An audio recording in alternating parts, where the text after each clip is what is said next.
So, hey, everybody, welcome to the Motivational Podcast show. My name is Cami, and you've probably noticed already if you're watching on the YouTube channel that we've got a special guest with us. It is Dan Bastianelli, and we're going to chat to him in a couple of seconds. But you could also be listening to us on our podcast channel. And if you're listening to us on our podcast channel, you're about to hear his voice.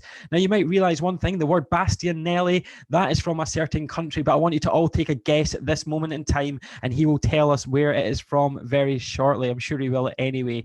But this show is always sponsored by motivationalclothing.com. If you like gym gear, you like things that look really smart, that work in the gym, or even for lounging about in your house, check out motivationalclothing.com.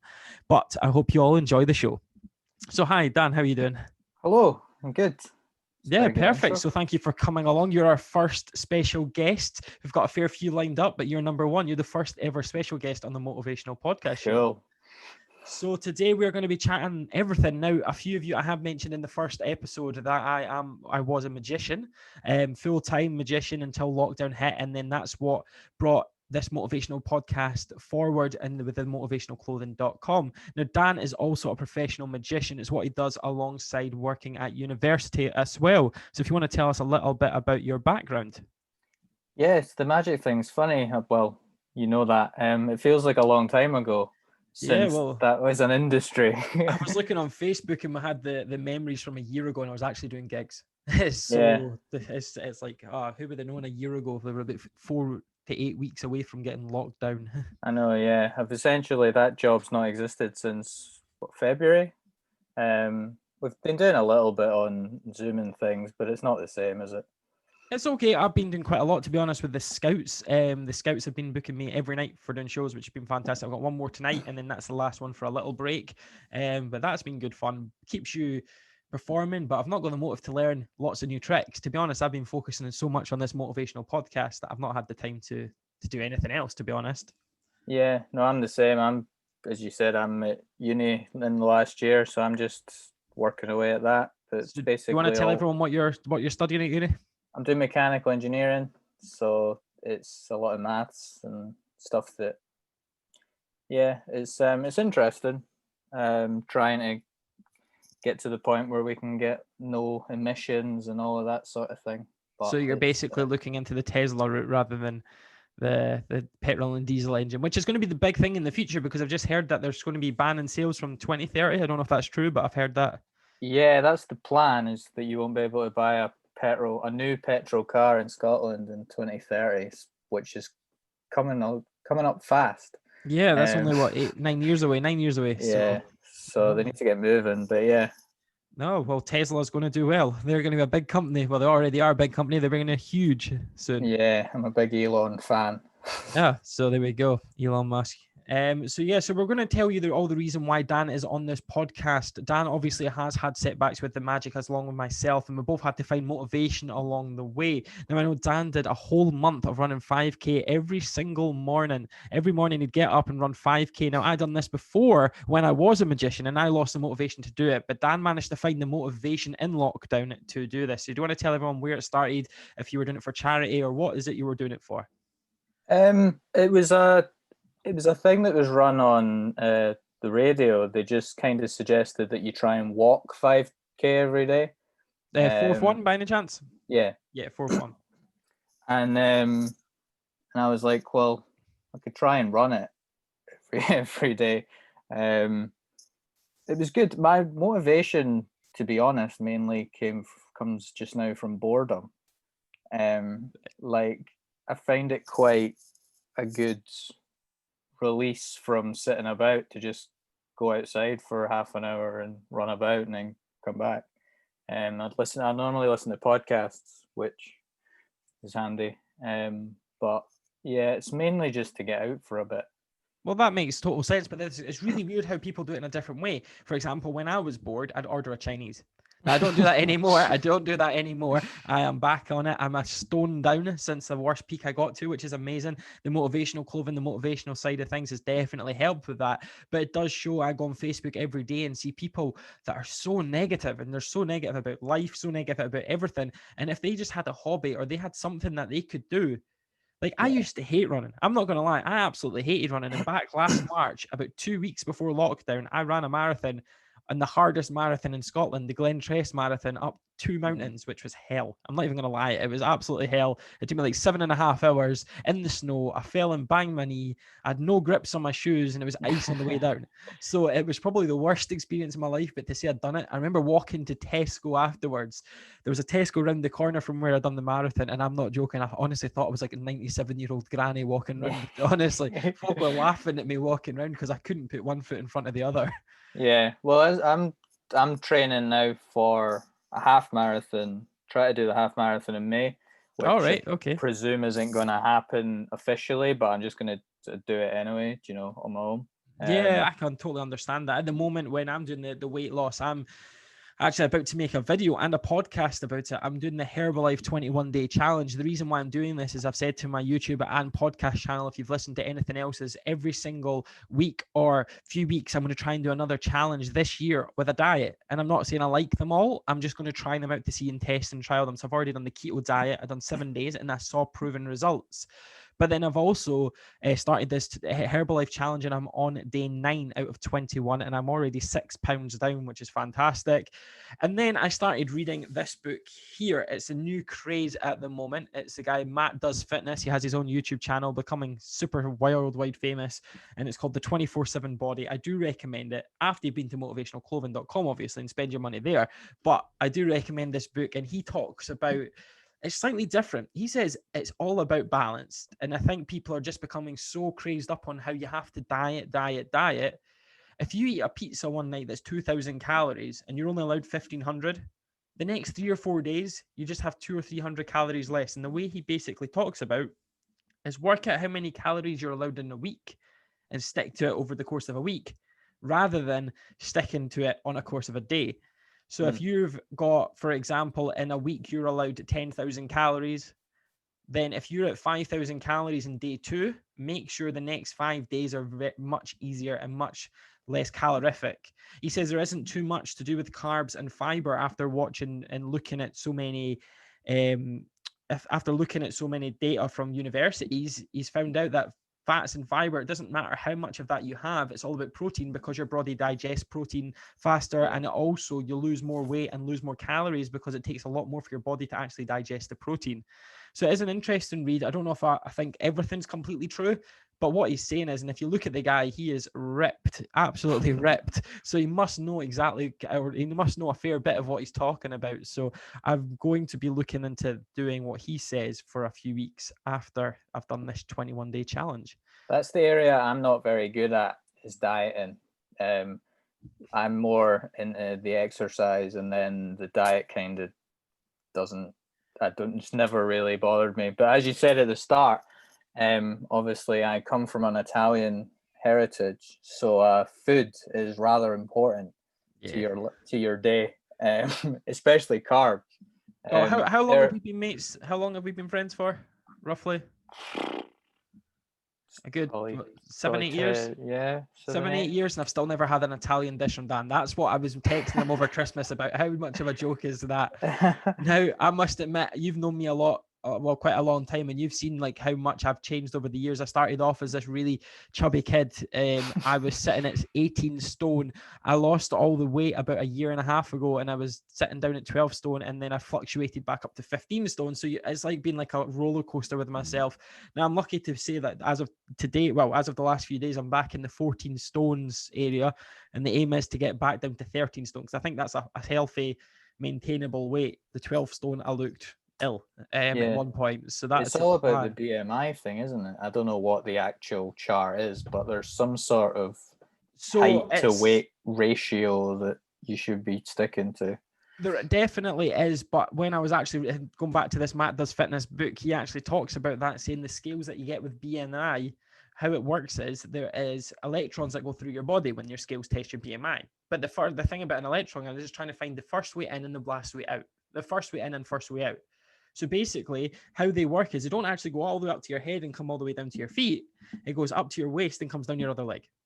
All right. So basically, it's only checking the BMI in your legs. So if you're someone like myself who has bigger legs, so even when I was at my skinniest and I was really skinny, my legs were still quite big.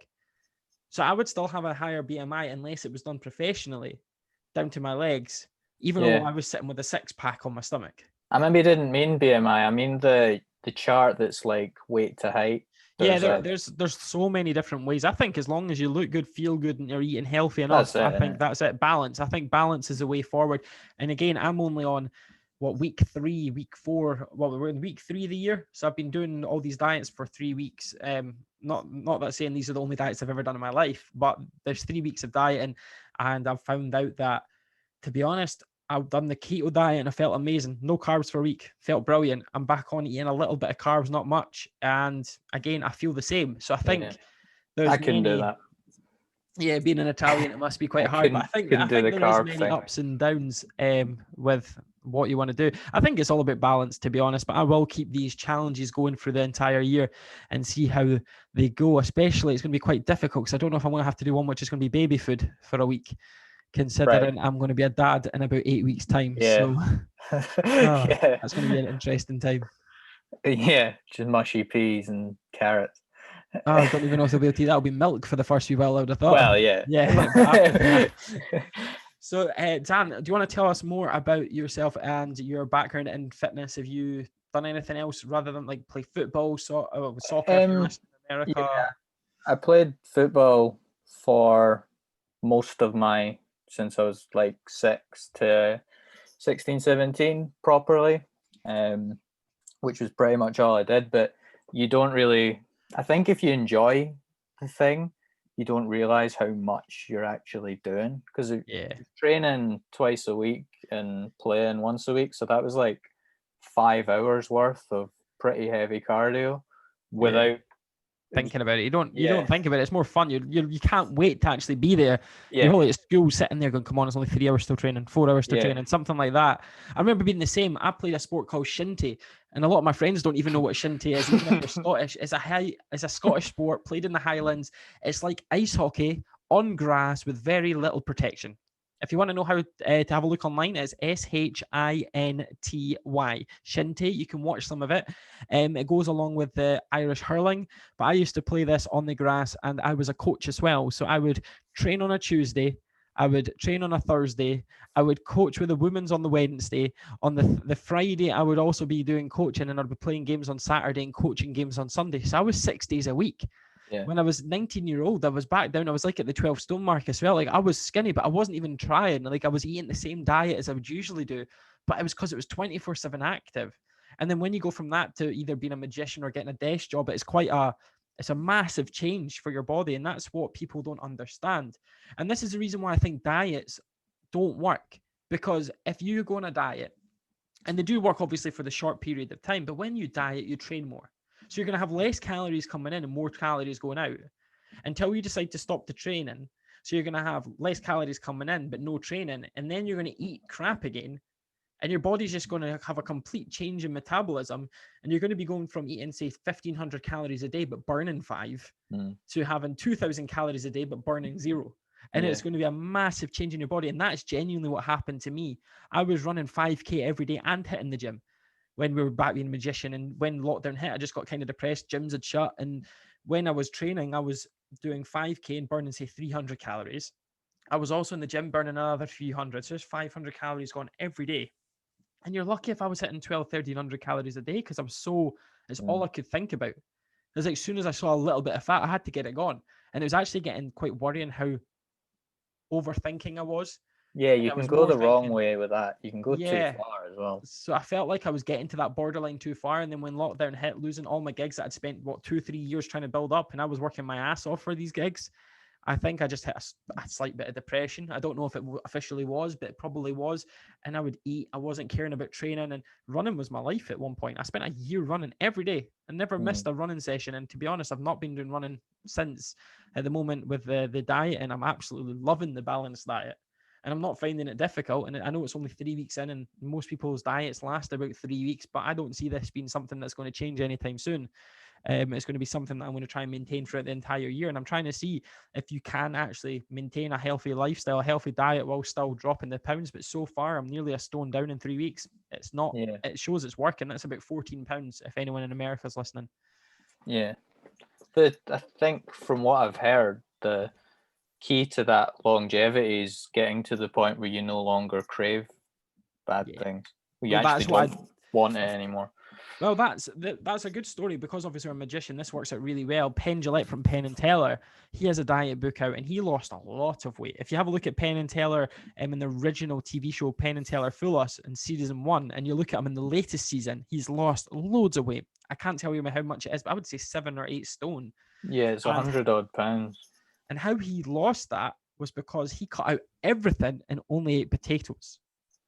And that's all he ate. It literally was potatoes. Now, if you read his book, it's very interesting. It's not a diet I would go for, but he swears by it. It's the opposite to what people tell you. Most diet books tell you. Yeah. Because it's solely starch and carbs and things. But what he found out was if he only ate potato, he wouldn't crave anything else. And when he was craving, he made sure he made 4 weeks of just eating potatoes. And if he'd ate the 4 weeks of potatoes, he'd be able to add a sauce. It was baked potato, wasn't it? It was baked. Well, it could be anything.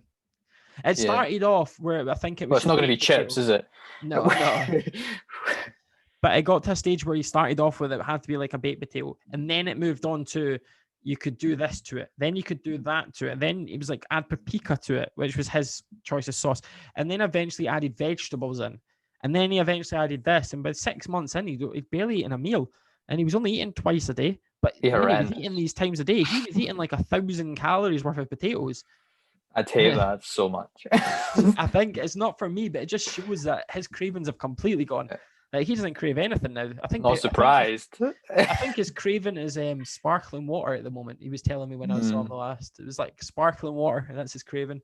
It's phenomenal that he managed to do it. I know there was health worries. He actually done a show. He says in his book that he done a show, and usually afterwards, they all run out into the audience and meet everybody. Now he was out in the audience and doesn't remember a thing. Got backstage and collapsed. Ended up being in the A&E or accident emergency within hours. It's probably important to say if you think about doing these extreme things, you need the professional. Yeah, definitely professional help. Don't blame us because we're giving our opinion on it. Well, that's your company. I'm not. I'm not saying anything. No, but these are the things that we've noticed over the past wee while, especially when I can say that I have done a full-on transformation. I was 6 stone down.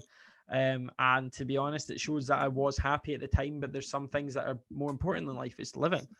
So especially when gyms are closed, it's really hard. You can obviously do these home workouts, but when I had to take on a full-time job during lockdown as a marketing consultant and becoming the marketing manager for a company, it was a lot of hours in an office.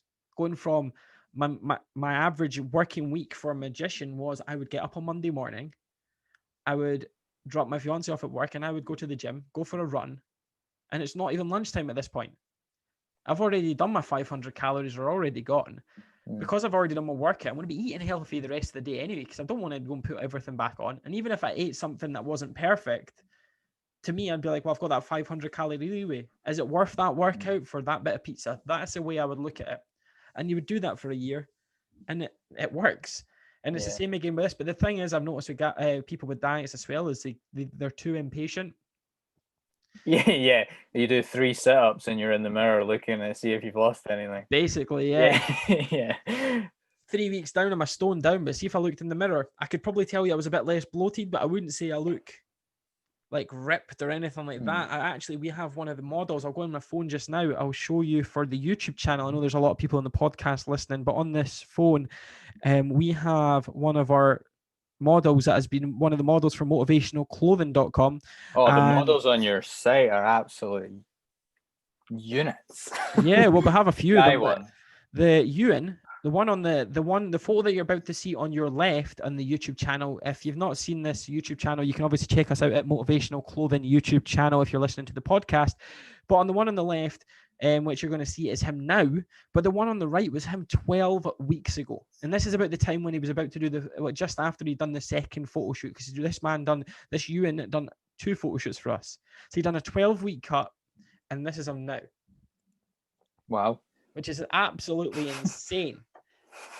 Now, that is what you can do in 12 weeks. Now, that shows that's only 3 months. And if you think about that, 3 months of your life I'm not saying you would look anything like that. Now, basically, if you're listening to the podcast, he's went from having a very good build, but extra fat, we would basically say, or extra on him. But now he's got nothing on him. He's shredded, he's lean, he's exactly the perfect figure you would actually want. Now, it's actually not that difficult done. It's just down to consistency. I reckon because I'm a stone down in, 3 weeks, I reckon by the time I hit 12 weeks, if I kept this going, I'm not going to say I won't be anything like that because he's got the years of powerlifting and bodybuilding and everything like that, but you'll be down at a lean figure. But it's all down to consistency. It's like building a clothing brand. If you turn up one day and say you're selling hoodies, you'll maybe do well for one day. But if you turn up every single day for 10 years, in 10 years' time, lots of people will know about you. What I've noticed with sticking to it or making sure you do the workout is I just do it early. Yeah. Because the times that I end up not doing it's when I leave it till like 4 or 5. I'll do it at 4, and then you're like, nah, you'll be like, it's dark, or it started raining a little bit, or there will be something. Whereas in the morning, you're less likely to do that, I think. Well, they do say it takes 21 days to get into routine. And I'm pretty sure that's why the Herbalife challenge is a 21-day challenge, because they want you to get into the routine of using Herbalife. And it probably is an upsell of them selling more Herbalife. Oh, you're into routine of it now, buy more. Yay. That's pretty much how it's going to go. Now, obviously, I'm just doing the 3-week challenge. The chances of me carrying on with this, I'm not sure yet. I do enjoy it. It's nice, but it's not like having a bowl of cereal, if I'm being totally honest, rather than my protein shake that I have in the morning. But it's the same when I was doing my running. I wouldn't even think about it. I'd pick up my trainers, I'd pick up my shorts, my hoodie. I'd drive my car, and where I would park was actually my Grand Street. And my Grand Street has this place called the Avenue. And the Avenue is about a 5-mile round run. And every morning I would literally drop my car off there. Wouldn't even say hi most mornings. I'd go and do the run, come back sweating, run into my Grands, have a shower, leave and go to work. Or I'd go and do whatever meetings I had. And I actually got to a stage where I stopped taking any meetings before 11 o'clock. Because, or even 10 o'clock, and I would just train a little bit earlier in my meetings, and I'd make sure I've done my running. And at that point, I still had a part-time job because I was working in a bar. And when I was in that bar, I would usually have a shift that would start at like 11. So I'd want to be there for 10 to 11. I'd sometimes have this morning early meeting on a Thursday, and it was like a networking meeting, and I couldn't really miss this one. And I would turn up to this meeting about 7 or half 6 in the morning. I would do the entire meeting, and it would finish about 9 o'clock. So I had between 9 and 11, and usually I had something to do in between the two things. And I'd get to my Grands at like 10, and I'd still go out and do 5K run and shower and be at my work with about a minute to spare. But then a lot of folk would use that as an excuse, saying, start working an hour, I don't have time. Yeah. That was the thing I used to like about the training. I used to say to myself all the time, look, not many people would be doing this. And if you have a look back just now on the Cameron Young Britain's Got Talent edition, you'll see how skinny I was. But that's because I was becoming addicted to training. But I think when I didn't get to the semi-finals, I literally in 1 week found out I wasn't in the semi-finals of Britain's Got Talent. I lost 100 gigs overnight. I was like, I found out I wasn't getting to do America's Got Talent, which was the plan, because I couldn't go across because of this whole lockdown. And it was like 10 things in like one day. I just found out so much. And then I had to deal with all these depressed like people that had events. They're like, oh, it's the worst thing ever, I've just lost my event. And I'm sitting going, yeah, you've lost an event, we've lost 100.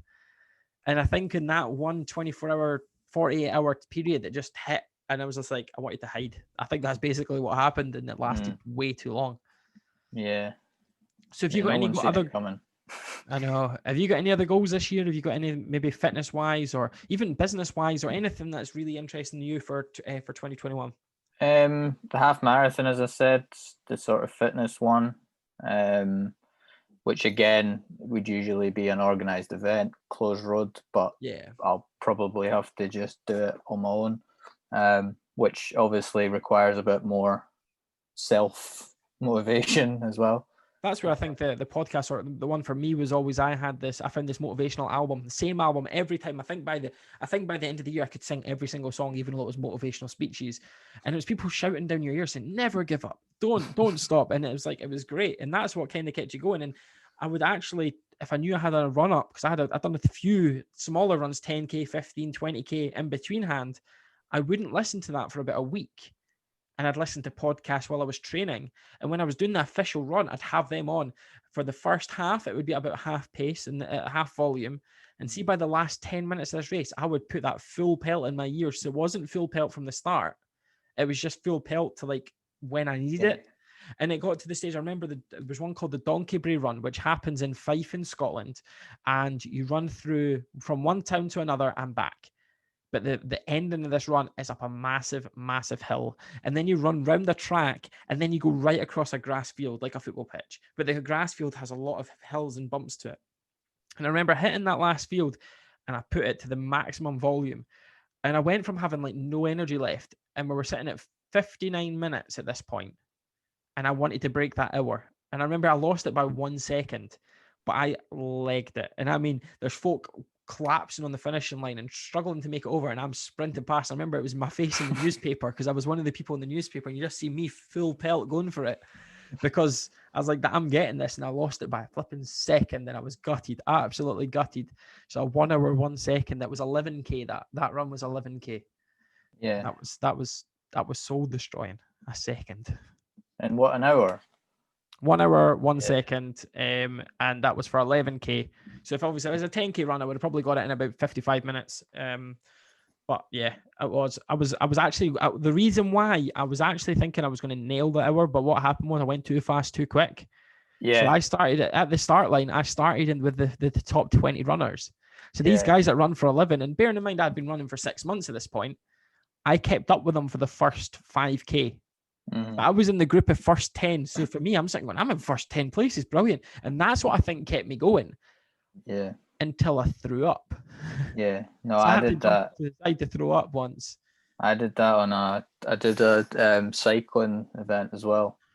And then there's this like big, it's the Loch Ness one. It's basically round Loch Ness, 60 miles or something. And like going up this like famous hill, I was like, oh, I can get to the top of that, like, and then battered it. But then by the top, it was like, I don't know if I can keep going because it was too quick. It's like you need to pace yourself, but it's just learning, isn't it? You only exactly. Well, that Donkey Bray run was my first professional run, and then just you do learning it. Now I forget you do a lot of cycling events with your dad. I'm sure it was. Yeah, I did. What are the events? Sorry. What are the events? I did the Loch Ness one's the biggest one I've done. It was amazing because we got to drive up to Loch Ness, and it's a nice part of the world. And then it was just get round it. It was 5 hours or something. So what was it? What was the distance? Do you know roughly? I think it was 60 miles. 60 miles in 5 hours. That's quite a good achievement. That is a good achievement. Like it's a long time in a bike seat. Do you know, it starts to really fatigue areas of you that don't get it very often. I get that. So how does it work? Is it a team event or is it one that you were competing against your dad? No, it's similar to like a marathon. It's like a cycling version of a marathon. Right, okay. Where there's hundreds, probably thousands of people on the start lines, and you just go for it. The difference with that one is obviously in running ones, people obviously can collapse and things like that, but the cycling ones are quite big for crashes. Yeah, I've seen a few of them on YouTube. Where it's normally people that are just being careless, going too quick beside someone else and clip a wheel, and suddenly there's 20 people down. But 20 people down, 20,000 pounds worth of bikes getting smashed. Then I can imagine. So who usually wins? Is it usually you or your dad? Or are you just going to? My dad's really good at it. So no, basically that's your bad way of saying. He's miles ahead. I've changed to running a bit more now than that, but yeah, he was actually quite quick when he wants to be. So good. That's his thing. It's better when you're a bit older than running because there's no impact. There's no joint impact or anything. So cycling's good if your knees or hips or back or whatever isn't as good. Would be my sort of tip because a lot of people can't run. It's really harsh on joints and things. Well, I must admit, I've been struggling with my knee when I fell on that Glentress marathon. Ever since, it's never been the same. It actually gets to the stage where, like right now, I'm genuinely pressing on my knee and I can feel where I hit it. And the only thing is, we went straight into lockdown, and we've obviously had the issues of not being able to go and see physiotherapists or anything like that, or even masseuse, where they can actually have a proper look at it, where I'm positive there is something wrong with my knee. Now, every time I go running, I might get about half an hour now before I start to feel a niggle. And I've been trying to get like a really good strap for it that holds it in, but nothing's doing it properly. So that is actually, I can totally understand why people do move to like cycling, or if they go for running. And I can also understand why running becomes so addictive. Yeah, honestly, it's like I would say it's like a drug. Like you want to be running it all the time, and I think that's why people do these marathons, and that's why people were calling me stupid and crazy for doing this massive Glentress marathon. Honestly, I remember it's the night before I was doing this marathon, and I was seeing my aunt and uncle, and they're honestly the biggest supporters of everything I do, which is amazing. But my uncle had already seen this video, and I never showed him it, but he's seen the video of someone else doing this Glentress marathon, and he went, "You need to pull out of that. It's tomorrow. You're pulling out of that." And bearing in mind, I hadn't trained for about 3 weeks at this point. Before it, I was so busy. I mean, work, solid, flat out. I didn't have time to train, and this was when I was doing the gigs again. But I was doing 7 gigs a week at this point, just before lockdown. I was gig. It's coming into my busiest season ever, and I was only getting the odd 20 minutes here to train, the odd not like marathon training like you should be. And he asked me to pull out, and I says, "Nah, I can't do that." And he's like, "Cammy, if you get halfway around, I'll be impressed." And when I phoned them or texted them saying I've finished it, I got a phone call saying, "How on earth did you manage to finish that?" And he didn't believe me. I had to actually send them videos of me at the top of the mountain with the other runners to prove to him that I'd done it. But on the way down, I actually remember it was actually how it worked was with the Glentress Marathon, you go up a mountain, back down, up a mountain, back down. So it was like 2 circuits. When I got to the bottom, I just banged my knee, and I actually remember being in tears. And I was like 24-year-old me at the bottom of the hill in absolute tears because I was in agony. And you can't, with this Glentress Marathon, there's no place to stop. The only time you can stop is when you're at the bottom. If not, you have to somehow get to the bottom. And it was at that debate, but I was doing mine for charity, and I was raising money for funds for charity. And I was like, I can't, if it was just for me, for my health, I probably would have considered, you know what, I've done half of it. I've done a half marathon, go me. And the first half marathon, I think I was going for a really good time. It was like sub 2 hours for what the actual marathon was. If it wasn't so slippy on the way down and I was so nervous, I was hitting a really, really good, solid time. And then when I found out how slippy it was on the other side, how sore it was, I think it took me about 45 minutes just to get down like a 10-minute run. Yeah. And I've never done the trail ones. I would recommend the Glentress one. I absolutely loved it. I would do it again, but you have to be nuts if you want to do it. I mean, nuts. I've cycled Glentress on a mountain bike, and it's rad. Exactly. So imagine running it. Yeah. So come down it is. I know I've done the easy routes on it. Some of the stuff is crazy on that place. Yeah, it's man-made, isn't it? It's designed to be nuts. It is. It's absolutely hell. And at the very top, you actually feel like you're getting to like the top of Ben Nevis, because it's like you get to the top and you're like, oh my God, we're here. And then there's a dip and you're like, yeah, we're going down. And then you go, oh man, that was just the peak. So you go back down to go way up. But when you get to the top, it's a great feeling. You stop for a second to get a breath, take a photo. I was actually with somebody, right? And this guy was, if I thought I was being nuts, this guy was insane. He had a lung infection. Right. So he's running around with a lung infection. The doctors told him not even to go for a 5K. And he overtook me before the finish line. But this guy was like, what's it, Goggins? What's that? What's his name? That's bad. There's a basically a runner called Goggins. That's his second name. Right, okay. And honestly, Dan, if you've never checked him out, you need to check this guy out. Nah, he's one of these guys that done like 100 miles he ran without stopping. Like one of these guys. It's David Goggins, that's his name. Honestly, he ran 100 miles without stopping, and it's kind of like that. And that's what this guy was like, and that's what he talked about the whole way around was that guy. He's like, if he can do it, I'm doing it. And it was insane. And this guy's become famous. He was a Marine, and he was like way overweight. I listened to his book, way overweight, and he lost all the weight to be in the Marines, but he lost it in like 3 months because he had 3 months to do it. And then he failed his Marine training twice, and then he done it on the third time, and they were making it hard. And now he went on this marathon and basically was told the only way you could get into the marathon he really wanted to do, which is like the hardest in America, he had to win that marathon. But the weekend before, he'd done a marathon that he had to win, and he won it, but through the skin of his teeth. And the weekend after, he was in agony from the marathon the last week. And he said he only went along, wasn't expecting to do anything. He ended up winning it by a mile because when he was running, he was like, I'm doing it now. And the whole way up to the marathon, he wasn't caring. He was like, I'm not in the mood for doing it. I'm not doing it.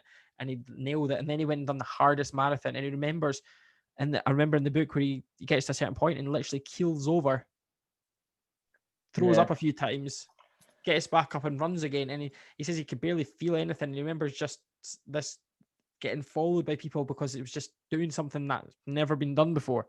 Yeah, it is amazing what people can do if they. A lot of people just.